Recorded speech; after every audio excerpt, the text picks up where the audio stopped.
सबका स्वागत है। महामना की वैचारिकी की स्मृति में गठित इस समूह के आमुख पटल पर मुझे कुछ बातें कहने का अवसर मिला है। महामना की संस्कृति दृष्टि को केंद्रित करके कहने का अवसर मिला है। इसके लिए मैं अपने कुछ मित्रों अनुजों के प्रति सबसे पहले आभार व्यक्त करना चाहता हूँ, विशेषतः doctor Vijay Singh, doctor Praveen Singh, doctor Shashikant Tiwari, doctor Tarkeshwar Nath Tiwari, doctor Arvind Choubey, doctor Raju Ranjan Pandey और अंत में एक नाम लेकिन बहुत ही महत्वपूर्ण, वरिष्ठ पत्रकार मेरे बंधु संदीप त्रिपाठी। और इस समूह से जुड़े हुए सभी सदस्यों के नाम अगर मैं लेता चलूँगा तो मुझे लगता है कि 2 घंटे तो इसी काम के लिए पर्याप्त होंगे।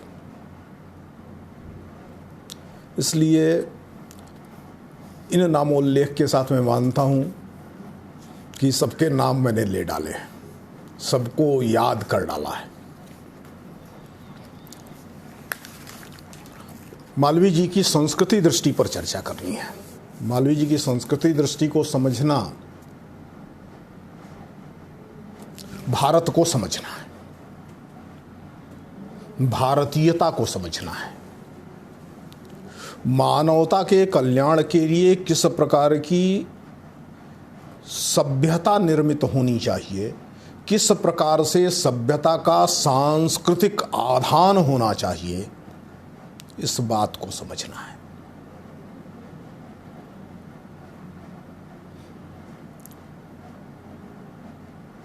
सबसे पहले मालवीय जी की पृष्ठभूमि, यद्यपि हम सब सारे लोग मालवीय जी के पृष्ठभूमि से परिचित हैं, लेकिन फिर भी आप सबको स्मारित करने के लिए, मालवीय जी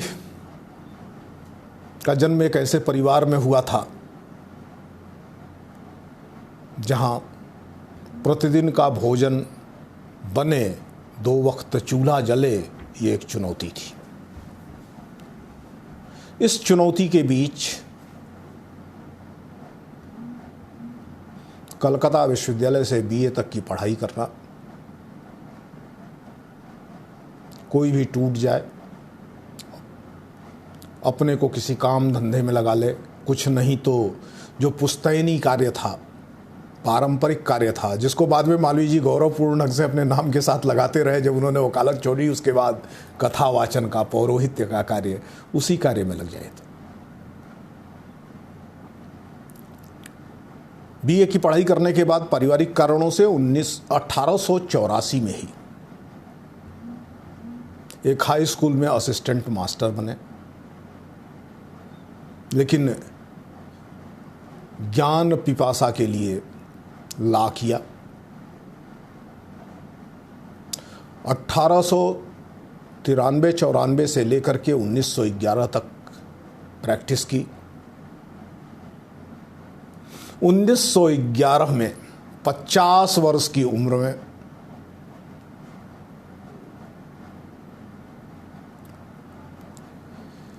अपने कालखंड के सर्वाधिक ख्याति नाम वकीलों में से एक, जिसके पास मुकदमे लड़ने के लिए लोग लाइन लगाए रहते थे, उसने वकालत छोड़ दी। इसलिए छोड़ दी कि पिता ने कहा कि मालवीय, तुम जिस विश्वविद्यालय का सपना सजाए हुए हो, वो सपना अगर पूरा करना है तो यही समय है कि उस काम में लग जाओ। 50 वर्ष की तुम्हारी उम्र हो गई, अब इसके बाद अगर कार्य के लिए प्रतीक्षा करते हो तो ये नहीं कर पाओगे। सिर्फ ये बताना चाहता हूँ कि उसमें मालवीय जी की प्रति माह की आमदनी 5000 रुपये थी। आज 1911 की स्थिति की कल्पना करते हुए एक अधिवक्ता के उस बेतहाशा आय के बारे में कल्पना भी नहीं हो सकती है। पारिवारिक मजबूरियों में परिवार चले, इसके लिए जो व्यक्ति 1884 में 40 रुपये महीने की नौकरी स्वीकार करता है, और 40 रुपये का भी कैसा विभाजन करता है ये मज़ेदार है। 20 रुपये पिताजी को देते थे परिवार चलाने के लिए, 10 रुपये अपने खर्च के लिए रखते थे, और 10 रुपये में से 10 रुपये उसके सामाजिक जीवन के लिए निकालते थे। अपने जीवन में प्रारंभिक जीवन से ही जो 1/4 आमदनी कठोर आर्थिक संकटों के समय भी समाज के लिए निछावर करता था।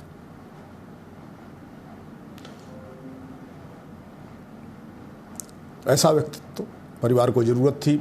मालवीय जी ने कहा कि घर कैसे चलेगा। पिता ने कहा कि जैसे तुम्हारे कमाने के पहले चलता था, ईश्वर पर भरोसा रखो, वो किसी को भूखा नहीं रहने देता है। और मालवीय जी निकल गए। 1911 में काशी हिंदू विश्वविद्यालय की स्थापना का स्वप्न सजोए हुए। और उस समय मालवीय जी कौन थे? 1901 में इलाहाबाद नगर के म्यूनिसिपल कॉरपोरेशन के उपाध्यक्ष चुने गए। 2 वर्ष बाद प्रोविंशियल असेंबली के सदस्य चुने गए। उसके बाद सेंट्रल असेंबली के सदस्य चुने गए। और भारत के अंदर उस समय जो बड़े पद राजनीति के क्षेत्र में, समाज के क्षेत्र में प्राप्त हो सकते थे, उन सभी पदों पर रहा हुआ व्यक्तित्व, बड़ा वकील, एक बड़े अध्येता, बड़े विद्वान के रूप में जिसकी छवि थी, उसने एक विश्वविद्यालय बनाना है, एक ऐसा विश्वविद्यालय बनाना है जिससे निकलने वाला स्नातक भारतीय संस्कृति का राजदूत बनकर के निकलेगा। अब भारतीय संस्कृति की उनकी एक अपनी दृष्टि है। कुछ और चीजों की चर्चा नहीं करूंगा तो भारतीय संस्कृति का उनका स्वरूप समझ में नहीं आएगा।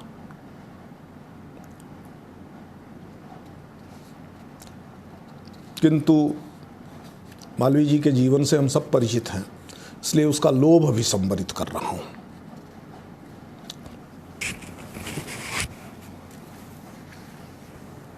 मालवीय जी जीवन में जिन चीज़ों पर सर्वाधिक जोर देते थे, सर्वाधिक बल देते थे, उसमें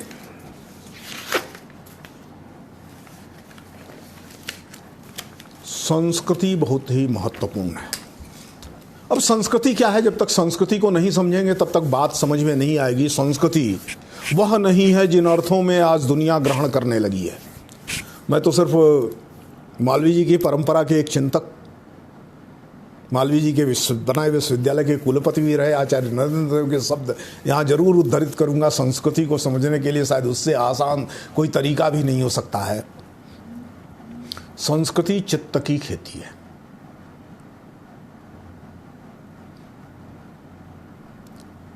खेती क्यों है? क्योंकि चित्त में जो कुछ उगता है वही संस्कृति है। खेत में जो कुछ उगता है वही फसल है। अब धान का बीज डालेंगे तो धान निकलेगा। वैसे ही जैसे संस्कार डालेंगे जीवन में, संस्कृति वैसी ही बनेगी। समाज में जिस प्रकार से उस समाज की निर्मित होगी, संस्कार होगा, माजा जाएगा, समाज वैसा ही बनेगा, जीवन दृष्टि वैसी ही बनेगी। संस्कृति बाहर से आरोपित नहीं हो सकती है, संस्कृति हमेशा उगती है। अब उगाने का यत्न करने के लिए कुछ लोगों को किसान की तरह जीवन को जेठ के धूप में, तप के ताप में तपाना पड़ता है। मालवीय जी भारत माँ के उन पुत्रों में से एक हैं जिन्होंने भारतीय संस्कृति के लिए, भारतीय जीवन दृष्टि के लिए अपने को तपाया, अपनी आहुति दी।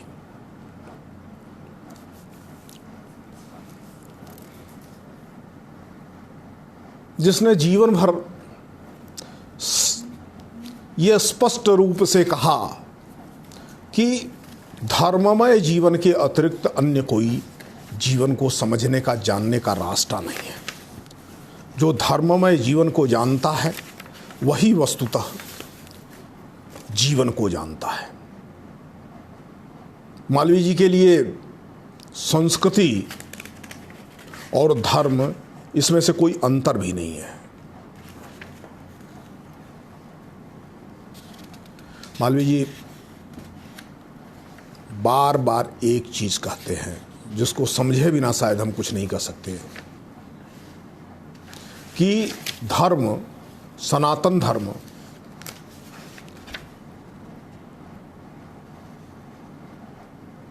वेद से प्राप्त होता है, पुराणों में बढ़ता है, लेकिन शिष्टाचार से अनुमोदित होता है।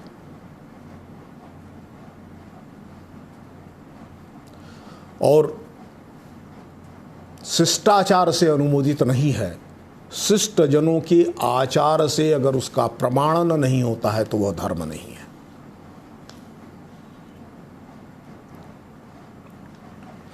वो ये मानते थे कि धर्म के अतिरिक्त मनुष्य के लिए श्रेष्ठ जीवन जीने का और कोई रास्ता नहीं है।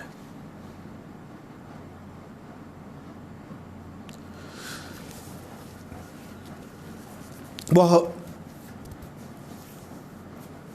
स्वयं में वैसा जीवन जीने वाले व्यक्ति थे। सबसे मजेदार बात है कि मालवीय जी की संस्कृति दृष्टि को समझना है तो धर्म के वास्तुतः उस रूप को समझना है जो उनके द्वारा बार बार कहे जाने वाले श्लोकों से प्रकट होता है। धर्म का लक्ष्य क्या है? तो धर्म का लक्ष्य एक श्लोक जिसका मालवीय जी के द्वारा रचित है, मालवीय जी के द्वारा कहीं प्राप्त है, उसका संदर्भ नहीं प्राप्त होता है, लेकिन काशी हिंदू विश्वविद्यालय का हर स्नातक उस श्लोक से परिचित है। न त्वमहं कामये राज्यम न स्वर्गम न पुनर्भवम कामये दुख तप्तानां प्राणिनां आर्तनाशनम। प्राणी मात्र के आर्त का, दुख का नाश करना को समाप्त करना, यह जीवन का परम लक्ष्य। धर्म साधना से न तो स्वर्ग चाहिए न तो राज्य चाहिए, यहां तक कि जो जीवन पुरुषार्थ का सर्वोत्तम पुरुषार्थ है, सभी पुरुषार्थों का लक्ष्य है अपुनर्भव मोक्ष प्राप्ति, वह भी नहीं चाहिए। धर्म की यह दृष्टि वस्तुतः सांस्कृतिक दृष्टि है, ये उपासना पर जुड़ी हुई दृष्टि नहीं है।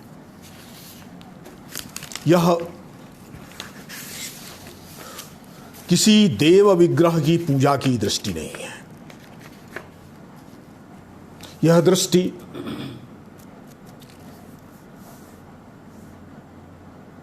दो संकल्पों पर आधारित है। वो संकल्प का हिताय सर्वलोकानां निग्रहाय च दुष्कृताम।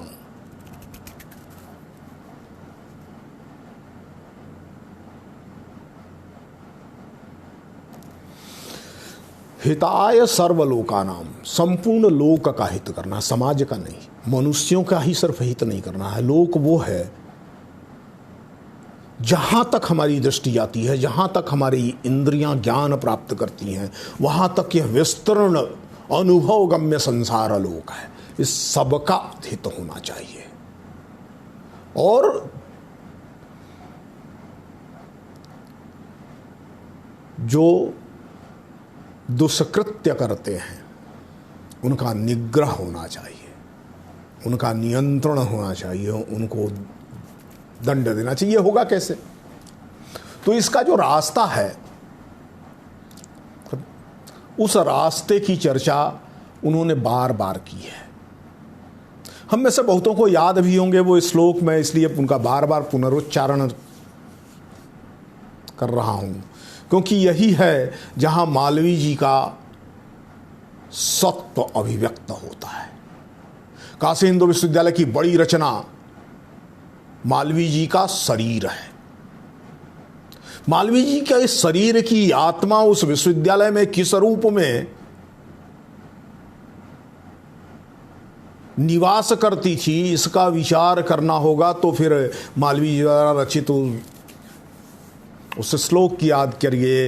ग्रामे ग्रामे सभा कार्या, ग्रामे ग्रामे कथा शुभा, पाठशाला मल्लशाला प्रतिपर्व महोत्सव।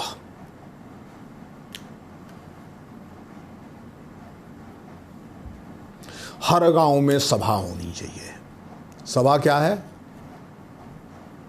जहां वृद्ध जन, उम्र से नहीं, अनुभव से, ज्ञान से, दृष्टि से जिनको परिपक्वता प्राप्त हो गई है, ऐसे लोग जहां पर विचार करते हैं। सभा क्या है? ये सिर्फ भाषण देना, भाषण सुनाना, लोगों को जुटा लेना, मालवीय जी जिस सभा को कह रहे हैं वो नहीं है। तब तो कथा शुभा नहीं होगी। कथा मतलब कहानी नहीं है, कथा मतलब धर्म का अभिकथन है। तो भारत के संसद में एक श्लोक लिखा हुआ है, हम सब लोग बार बार उसका उद्धरण भी करते हैं। सभायाम न प्रवेष्टव्यम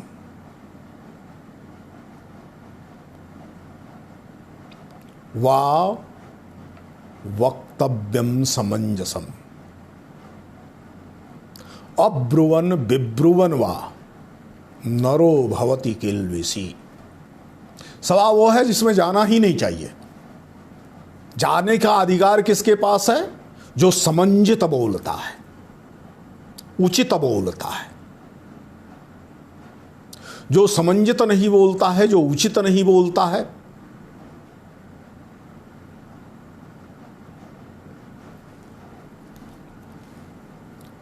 चुप रहता है, गलत बोलता है, वह सभा में प्रवेश करने के बाद पापी हो जाता है। अर्थात एक उचित अभिव्यक्ति का समूह निर्मित हो, औचित्य की बातें करने वाले लोग प्रत्येक गांव में निर्मित होने चाहिए।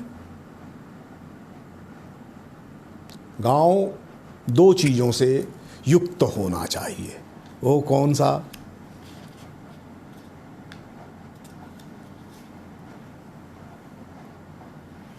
पाठशाला, मल्लशाला, प्रतिपर्व महोत्सवा। गांव में मल्लशाला होनी चाहिए, शारीरिक रूप से क्षमतावान मनुष्य होना चाहिए और ज्ञानवान मनुष्य होना चाहिए। इसलिए पाठशाला होनी चाहिए। दोनों प्रकार का, शारीरिक पाठ भी होना चाहिए और बौद्धिक पाठ भी होना चाहिए। लेकिन ये सब अगर आनंद का सृजन नहीं कर रहा है, उत्सव धर्मिता को निर्मित नहीं कर रहा है, उल्लास की निर्मित नहीं कर रहा है, तो भी ये लक्ष्य की पूर्ति नहीं करता है, तो फिर ये हिताय सर्वलोकानाम नहीं है। हिताय सर्वलोकानाम यही तभी है जब यह सब कुछ इकट्ठा होता है।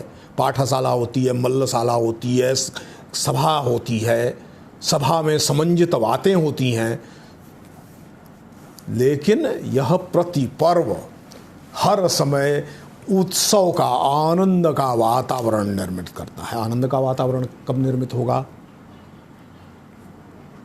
आनंद का वातावरण की निर्मिति का कारण क्या होगा? साधन क्या होंगे? जहाँ दुख होगा, जहाँ कठिनाई होगी, जहाँ दुख को दूर करने का यत्न नहीं होगा, वहाँ आनंद नहीं हो सकता। कुछ लोगों का सुख हो सकता है, इंद्रिय का सुख हो सकता है, लेकिन आनंद नहीं हो सकता। अब दुख की मुक्ति कैसे होगी? तो दुख की मुक्ति के लिए समाज के अंतिम आदमी को सामने रख करके मालवीय जी जो बात कहते हैं वो महत्वपूर्ण है। अनाथा विधवा रक्षा मंदिराणि तथा च गौ धर्म्यम संगठनम कृत्वा देयम दानम च तद्धितम। ये भारत की जो औपनिषदिक परंपरा है, सा संस्कृति विश्ववारा जिसके आधार पर वेद कहते हैं, उस औपनिषदिक परंपरा का इसमें प्रकटीकरण हो रहा है। देयम दानम तद्धितम। दान दो उनके हित में। किनके हित में? अनाथा विधवा रक्षा। अनाथों की रक्षा करनी है, विधवाओं की रक्षा करनी है, मंदिरों की रक्षा करनी है और गौ की रक्षा करनी है। साथ ही धर्म संगठनम कृत, धर्म का संगठन करना है,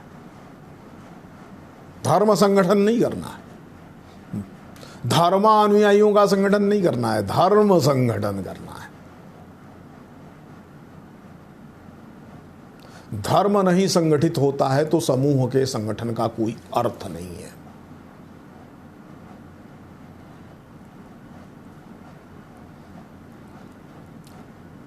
और भी लक्ष्य बड़े महत्वपूर्ण हैं। उन लक्ष्यों की जब तक चर्चा नहीं करेंगे, स्त्रीणाम समादरः कार्या दुखितेषु दया तथा अहिंसकान् हन्तव्या आततायी वदार्हणः। अहिंसकाः न हन्तव्या। स्त्रियों का आदर करना है, दुखी जन पर दया रखनी है,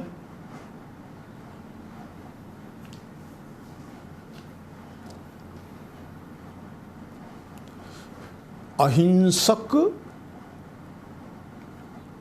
को प्रताड़ित नहीं करना है, और आतताई है, अकारण लोगों को दुख पहुंचाता है, हिंसा पहुंचाता है, तो धर्म दृष्टि कहती है कि वो वधार है। इसी बात को व्यास भी कहते हैं। अहिंसा परमो धर्म, धर्म हिंसा तथैव च। अहिंसा परम धर्म है, पहले तो अहिंसक होना ही चाहिए, लेकिन धर्म रक्षणार्थ हिंसा जो की जा रही है वह हिंसा के समान ही परम धर्म है। अब धर्म क्या है? तो व्यास जी के वचनों को वो उद्धरित करते रहे हैं अपनी प्रार्थनाओं में। श्रूयताम धर्म सर्वस्वम श्रूयताम च औदार्यताम आत्मनः प्रतिकूलानि परेषां न समाचरे।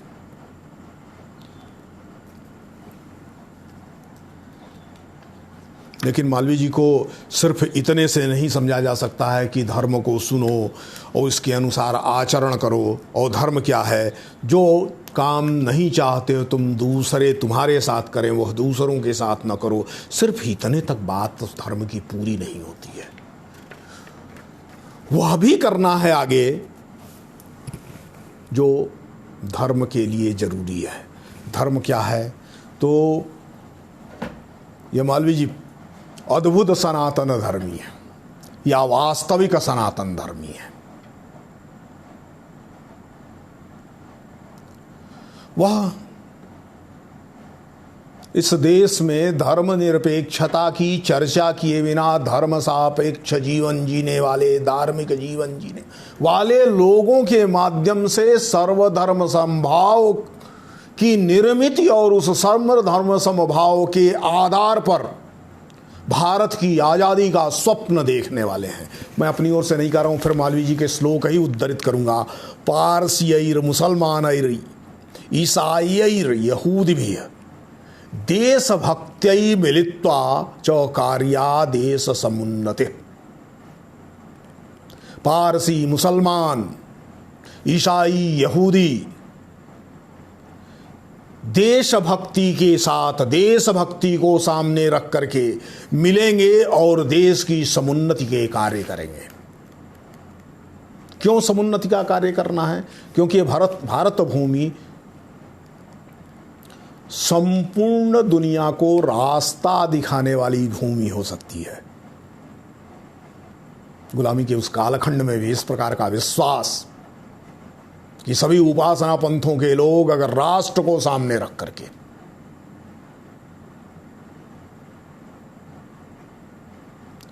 आगे आते हैं तो क्या होगा? ये पुण्योयम भारतवर्षो हिंदुस्थान प्रकृतितः, पुण्य भूमि है भारतवर्ष।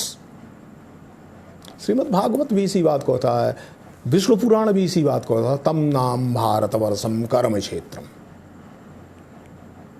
विष्णु पुराण कहता है गायन्ति देवा किल गीतगानी धन्यास्तु ते भारत भूमि भागे।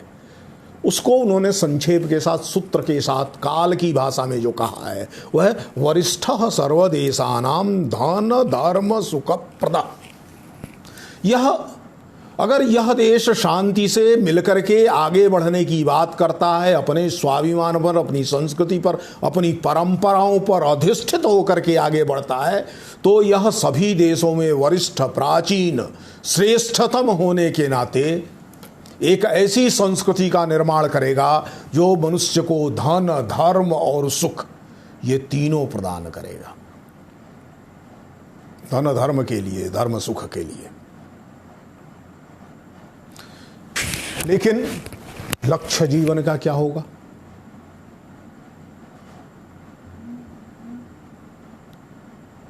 विश्वविद्यालय तो बना रहे थे दुनिया की सभ्यताओं के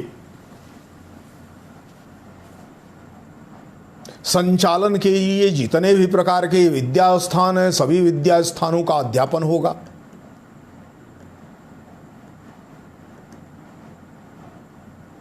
विश्वविद्यालय तो इसलिए बना रहे थे कि आज़ाद भारत अपने पैरों पर खड़ा होगा और दुनिया में जो इंजीनियरिंग है, टेक्नोलॉजी है, साइंस है, इन सभी क्षेत्रों में एक खास दृष्टि के साथ, एक खास जीवन दृष्टि के साथ पढ़े हुए, शिक्षित हुए स्नातक निकलेंगे और भारत का नवनिर्माण, पुनर्निर्माण करेंगे, श्रेष्ठतम भारत बनाएंगे। लेकिन वो भारत कैसा होगा, तो कभी कभी मालवीय जी को पढ़ते हुए विवेकानंद की याद आने लगती है। और कुछ उन्होंने जो 20-25 श्लोक लिखे, उन 20-25 श्लोकों में वह भी बात बड़ी उभर करके सामने आई है। इतना कम लेखन करते हुए इतने अर्थ गांभीर्य के बात ये सिर्फ और सिर्फ मालवीय जी कर सकते हैं। ये देश कैसा है? मातृभूमि है, पितृभूमि है, कर्मभूमि है, सुजन्मनाम भक्तिम अर्हति देशोयम सेभ्य प्राणैरधनैरपि। ये वही मालवीय जी हैं जो क्रांतिकारी आंदोलन के पक्ष में खड़े हो जाते हैं। यह भी मालवीय जी हैं जिनको नरम दल और गरम दल दोनों के लोग स्वीकृति देते हैं और जब विवाद खड़ा होता है तो कांग्रेस का अध्यक्ष बना देते हैं। यही वो मालवीय जी हैं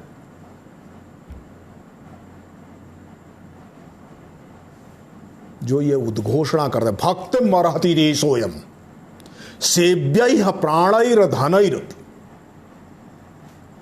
यह देश हमारी भक्ति की अपेक्षा करता है। इस देश की सेवा हमें अपने प्राण से, अपने धन से, अपने सर्वस्व से करनी है। इसलिए देश उनके लिए, देश सेवा, देश के लिए काम करना, देश के लिए काम करने के लिए रास्ता चाहे दाएं वाला होगा चाहे बाएं वाला होगा, चाहे अहिंसा का रास्ता होगा चाहे आतताई की वदारता को देखते हुए हिंसा का, क्रांति का, विप्लव का रास्ता होगा, कोई भी रास्ता जो स्वीकार करता है वह राष्ट्रभक्त है, वह धर्म के पथ पर चलने वाला है। वही है जिसे सर्वोच्च शुभ की प्राप्ति होने वाली है, सर्वोत्तम सुख की प्राप्ति होने वाली है। और जो देश के सुख में अपने सुख को नहीं देखता है उसे मालवीय जी की दृष्टि मनुष्य मानने की दृष्टि नहीं है। सारी संस्कृतियों का विकास आनंद के लिए, सुख के लिए होता है। संपूर्ण सांस्कृतिक परंपराएं मनुष्य को आनंदित करने के लिए, उसको सुखी करने के लिए, उसके जीवन को मूल्यवान बनाने के लिए होती है। और मालवीय जी की संस्कृति दृष्टि में सर्वोच्च जीवन मूल्य राष्ट्रभक्ति है। इसलिए वो कहते भक्तिम अर्हति देशोयम सेव्यैः प्राणैर्धनैरपि। यह देश हमारी भक्ति की अर्हता रखता है, इसकी सेवा हमें प्राण और धन के साथ ही करनी होगी।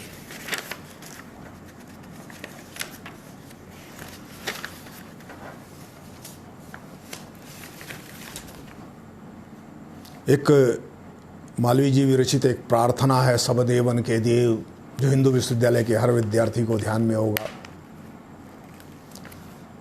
उस समय जो बात कहते हैं वह भी बहुत महत्वपूर्ण है। पाप दीनता दरिद्रता और दासता पाप, प्रभु दीजे स्वाधीनता मिटै सकल संताप।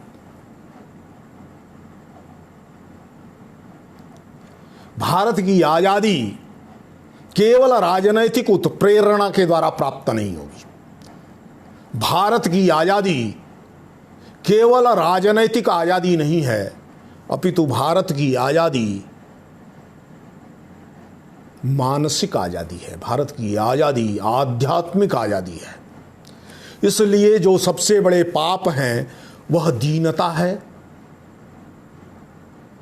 मालवीय जी का जीवन अर्जुन से प्रतिज्ञे द्वे न दैन्यम न च पलायनम। कहीं पलायित नहीं होने वाले उस वीर का नाम मालवीय है। जो विश्वविद्यालय की स्थापना करनी है, वायसराय से चार्टर लेना है, उस स्थापना समारोह में वायसराय को बुलाता है तो गांधी को भी बुलाता है। जो सनातन धर्म की परंपरागत परंपरा का पालन करता हुआ जीवन जीता है, वह एनी बेसेंट को सभा में बुलाता है। ये 3 विपरीत परिस्थितियां थी। आयरिश एनी बेसेंट, इंग्लैंड से जन्म सिद्ध झगड़े वाली एनी बेसेंट, वायसराय, और इन दोनों के विरोधी जीवन प्रणाली को प्रस्तुत करने वाले महात्मा गांधी। तीनों के भाषण भी कराते हैं। विपरीत परिस्थितियां उत्पन्न होती हैं। बहुत सारे राजे रजवाड़े उस सभा को छोड़ करके जाते हैं, लेकिन स्वाधीनता, मनुष्य की स्वाधीनता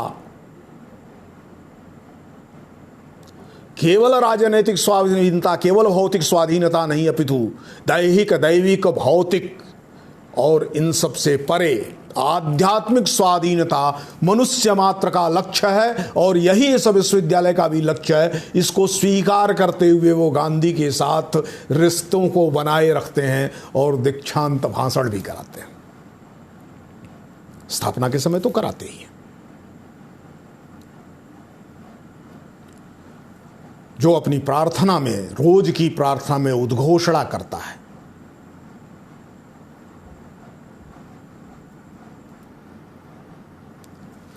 उठो धर्म के काम में, उठो देश के काज, दीन बंधु तो नाम ले, नाथ राखियो लाज। धर्म के काम के लिए खड़े हो जाओ। उत्तिष्ठत जागृत प्राप्य वरान्य बोधत चुरस्य धारा निशिता दुरत्या दुर्गम पतस्तत्कवयो वदन्ति। इस दुर्गम पथ के, उपनिषदों द्वारा प्रमाणित इस दुर्गम पथ के, हमारे अनुभव पटल में, हमारे ज्ञान सीमा में, हमारे ज्ञात इतिहास में कोई व्यक्ति दिखाई देता है तो मदन मोहन मालवीय हैं, जो एक साथ धर्म के काम में उठो, देश के काम में उठो।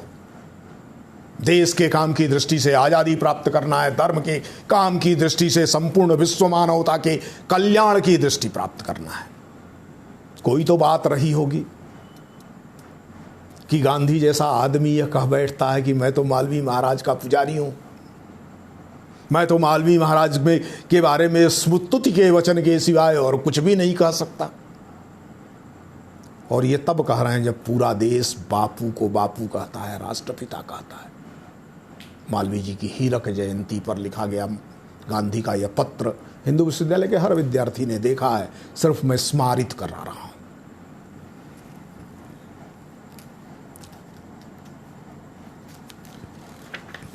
आखिर कोई तो बात होगी, उस व्यक्ति जैसा कोई दूसरा क्यों नहीं दिखता है जो आशीर्वाद देते हुए एक तरफ दूध पियो, कसरत करो, नित्य जनो हरिनाम कहता है अपने विद्यार्थियों के साथ, तो दूसरी तरफ फिर कहता है उनको दीक्षांत का उपदेश देते हुए, देशभक्त्या आत्मत्यागेन सम्मानार्भव सदा। देशभक्ति के द्वारा, आत्मत्याग के द्वारा, लगाव के द्वारा, लालच के द्वारा अपने मोह और ममता से मुक्ति प्राप्त करके सर्वत्र सम्मान की प्राप्ति करो। शिक्षा वह है जो सम्मान दिलाती है। शिक्षा वह ही सम्मान दिला सकती है जो संस्कार युक्त होती है।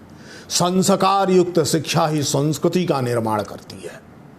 संस्कृति सब में कल्याण को देखने का भाव है, सब में अपनी आत्मा को विस्तारित रूप से देखने का भाव है। तभी वह चित्त की खेती हो सकती है, तभी वह अपनी चेतना का प्रकाश हो सकता है, तभी वह चेतना की उत्पत्ति हो सकती है। इस दृष्टि से विचार करें। सहस्त्रों बातें कहने के लिए मालवीय जी के बारे में है, और कहते कहते मैं कुछ चीज़ों की चर्चा और करना चाहूँगा कि मालवीय जी की संस्कृति दृष्टि का अर्थ है धर्म दृष्टि।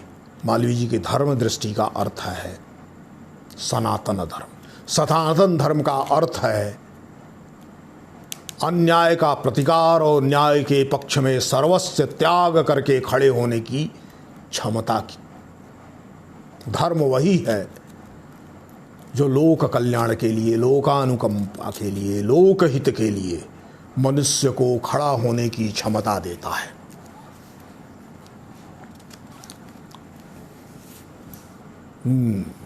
ये कैसे कैसे दिखता है। विश्वविद्यालय की स्थापना की चर्चा बहुत हुई है।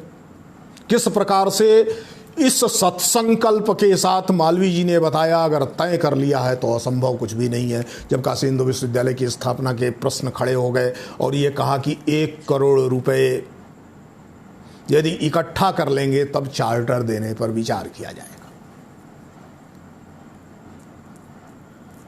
1 करोड़ रुपए की प्रभूत राशि सिक्योरिटी डिपॉजिट के होने के बाद भी विश्वविद्यालय के बाद ही विश्वविद्यालय बनेगा।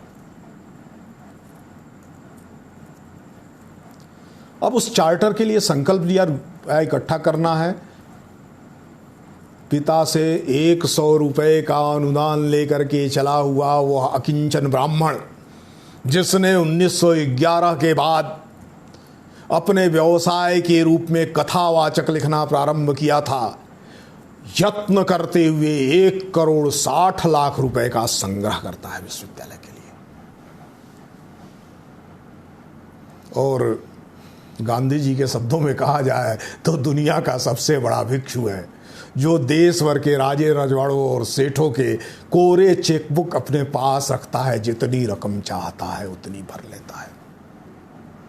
विश्वास करिए एक अकिंचन ब्राह्मण पर यह समाज का विश्वास किन कारणों से उत्पन्न होता है।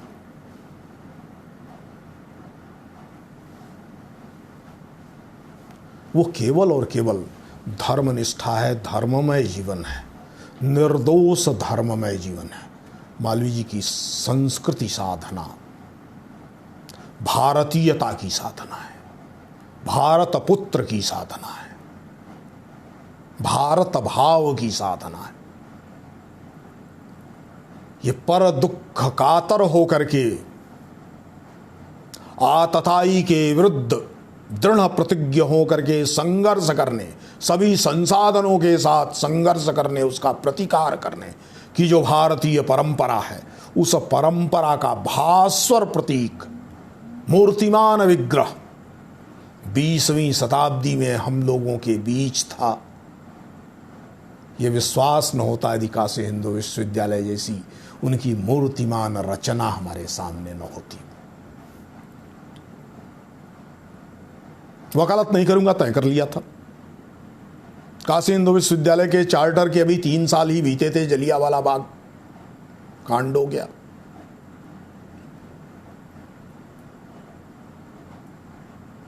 मालवीय जी ने कहा कि यह बर्बर अत्याचार है भारतीयों के ऊपर। यह स्वतंत्रता आंदोलन का वह जगह है जहां से भारतवासी इस आंदोलन के लिए प्रेरणा प्राप्त करते रहेंगे। और इसके लिए एक समिति बनाई, जलियांवाला के उस बाग को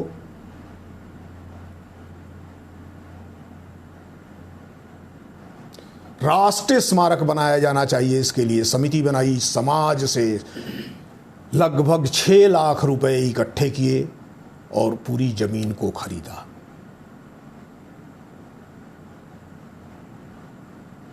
सरकार ने तो उस पर स्मारक 1957 में बनाया था। कुल खर्च जो है वो 9.25 लाख रुपए हुआ था।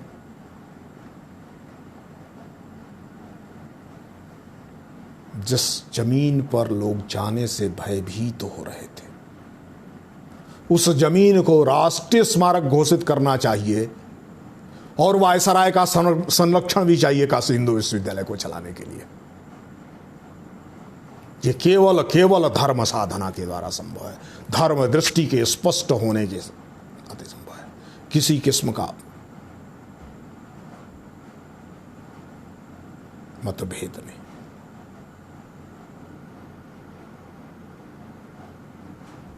भगत सिंह के भी पक्ष में खड़े होते हैं।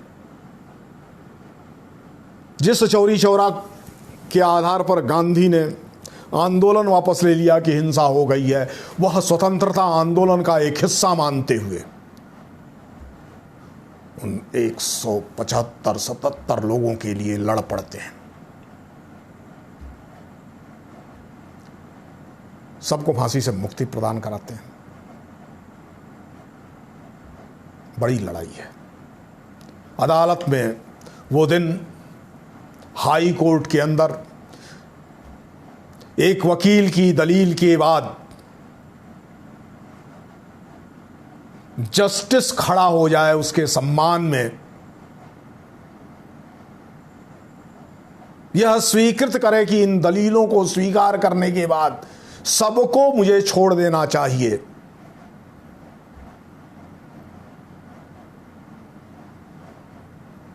ये केवल वकालत के गान से नहीं होता है।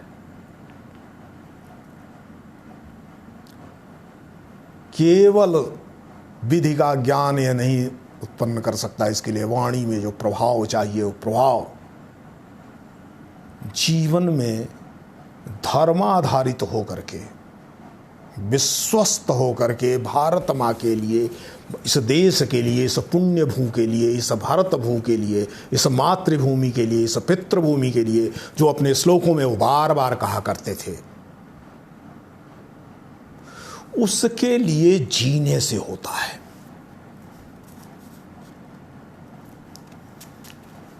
कोई तो कारण रहा होगा। जेल जाता था तो रसोईया जाता था, गंगा जल जाता था, किसी का छुआ नहीं खाता था। गोलमेज कॉन्फ्रेंस में गया, डॉक्टर अंबेडकर के साथ गया।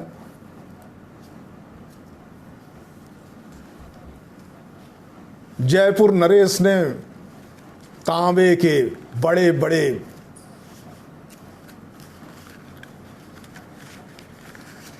मटकों में गंगा जल भरवा करके भिजवाया।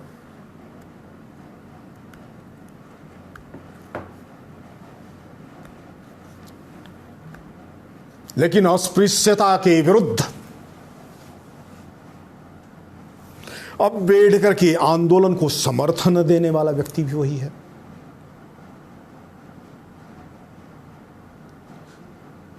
भारत के अंदर सामाजिक सुधार की दृष्टि से भारत में हिंदू समाज की जिम्मेदारियों के रूप में अछूतों का, अस्पृश्यों का, दलितों का, वंचितों का समाज पर विशेष अधिकार है, जिस पूना पैक्ट के आधार पर भारत के संविधान में जिसकी स्वीकृति बनती है, उस पूना पैक्ट के शिल्पकार, जिसके कहने पर डॉक्टर अंबेडकर ने गांधी के साथ समझौता करना स्वीकार किया था। कैसा विश्वास है। एक तरफ गांधी जी स्तुति के वचन लिख रहे हैं, दूसरी तरफ डॉक्टर अंबेडकर कहते हैं, मालवीय जी आप ब्राह्मण हो, सच्चे ब्राह्मण हो, इसलिए आपकी बात पर भरोसा है। आज समस्या संस्कृति के क्षेत्र में भरोसे की है। भरोसे को कायम रखने के लिए वो भरोसा सिर्फ वाचिक नहीं है, वो भरोसा यत्न में दिखाई देना चाहिए, कर्म में दिखाई देना चाहिए, आचरण में दिखाई देना चाहिए, कथनी करनी के बीच भेद नहीं होना चाहिए। इसको स्वीकार करते हुए कुंभ के मेले में अछूतोद्धार का प्रश्न खड़ा करना, अस्पृश्यता के खिलाफ मूवमेंट खड़ा करना, कोई अस्पृश्य नहीं है, सभी एक ही ईश्वर की संतानें, एक ही भारत माँ की संतानें, एक ही संस्कृति में पले बड़े हैं। कालक्रम में किसी ने कोई काम स्वीकार किया था, किसी ने कोई काम स्वीकार कर दिया था। कार्यों के विभाजन के आधार पर कोई जन्मना श्रेष्ठता नहीं बनती है, गुण के आधार पर व्यक्ति का मूल्यांकन होना चाहिए। इसका प्रतिपादन भारत के पवित्र कुंभ के मेले में करते हैं।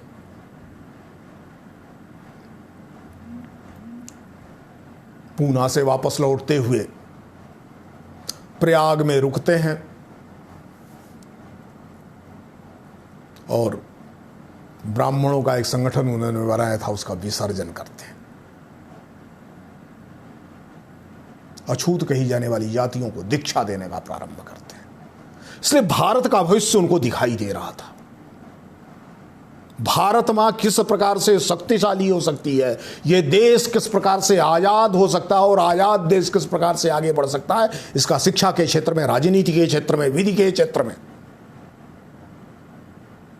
धर्म के क्षेत्र में, उपासना के क्षेत्र में, वैयक्तिक जीवन के क्षेत्र में, सर्वत्र स्वयं प्रयोग करके सिद्धांतों की रचना करने वाले संस्कृति के, भारतीय संस्कृति के विग्रह पुरुष के रूप में, अजात शत्रु व्यक्तित्व के रूप में कोई नाम अगर निर्विवाद रूप से स्वीकार किया जा सकता है तो महामना मदन मोहन मालवीय। अब महामना कौन होता है? महामना उनको टैगोर ने कहा, महामना उनको गांधी ने कहा। महामना लेकिन होता कौन है? वही होगा जिसमें मद न हो, मोह न हो, मद न हो, मोह न हो, मदन मोहन, मदन मोहन। ऐसा मद नहीं है जिसमें, मोह नहीं है जिसमें, इन सभी प्रकार की उपलब्धियों, श्रेष्ठताओं का कोई अहंकार नहीं। इतनी बड़ी बड़ी संस्थाएं खड़ा करने का कोई मोह नहीं। लड़ जाते हैं वो, बार बार लड़ते हैं। सेंट्रल असेंबली का मेंबर लड़ जाता है अंग्रेजों से कि गंगा अविरल बहनी चाहिए, विकास के लिए पानी की जरूरत है, नहरों की जरूरत है, वो आपत्ति का विषय नहीं है, किंतु 1000 क्यूसेक पानी गंगा की मूल धारा में अविरल बहते रहना चाहिए। इस प्रकार का समझौता उस आतताई सरकार से कराने की क्षमता रखने वाला गांधी, हिंदू महासभा और कांग्रेस दोनों के विश्वास वाला गांधी, दोनों की अध्यक्षता करने वाला मालवीय, अंबेडकर और गांधी दोनों के बीच सेतु का काम करने वाला, दोनों के विश्वास का मालवीय,